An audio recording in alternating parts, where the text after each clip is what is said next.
Moses wasn't always a shepherd. Once, he lived in Egypt, raised in Pharaoh's palace. But after making a terrible mistake, he fled into the wilderness, leaving everything behind. For years, he lived a quiet life, tending sheep. But little did he know, his life was about to change forever. One day, as he led his flock through the wilderness, he came to a mountain, Mount Horeb, also known as the Mountain of God. As he walked, something unusual caught his eye. A bush, burning with bright flames, but not turning to ash. Moses stopped in his tracks. A bush on fire, but not burning. Impossible. Or so he thought. He stepped closer, curiosity getting the best of him. That's when he heard it. A voice calling his name. Moses! Moses!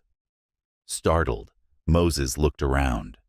There was no one there, only the fire. Yet, the voice was clear. Then the voice spoke again, stronger this time. Do not come any closer. Take off your sandals, for the place where you are standing is holy ground. Moses swallowed hard. His heart pounded in his chest. This was no ordinary fire. This was something divine. Trembling, he removed his sandals. Then the voice continued, I am the God of your father, the God of Abraham, Isaac, and Jacob. At these words, Moses' heart pounded. He knew the stories of his ancestors, but to hear God's voice, he covered his face, afraid to look upon the presence of the Almighty. And then, God spoke again. I have seen the suffering of my people in Egypt. I have heard their cries, and I have come to rescue them. Moses, I am sending you to Pharaoh. You will lead my people out of Egypt.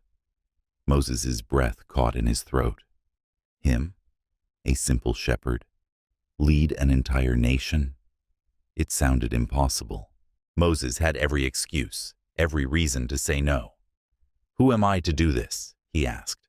But God answered, I will be with you. Still, Moses hesitated. What if they don't believe me? What if they ask who sent me? And God replied, Tell them, I am who I am, has sent you. Moses looked down, doubt clouding his face. But Lord, I don't speak well. I get nervous. I'm not the right person. Who gives people the ability to speak? I will give you the words to say. Even then, Moses was afraid. Please, Lord, send someone else. But God was patient. Your brother Aaron will go with you. He will speak for you. But you, Moses, must go. Moses had run from Egypt years ago.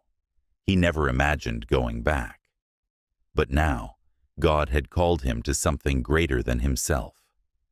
The burning bush was not just a sign. It was an invitation to step into his purpose. Moses had every reason to say no. But when God calls, sometimes we just have to trust.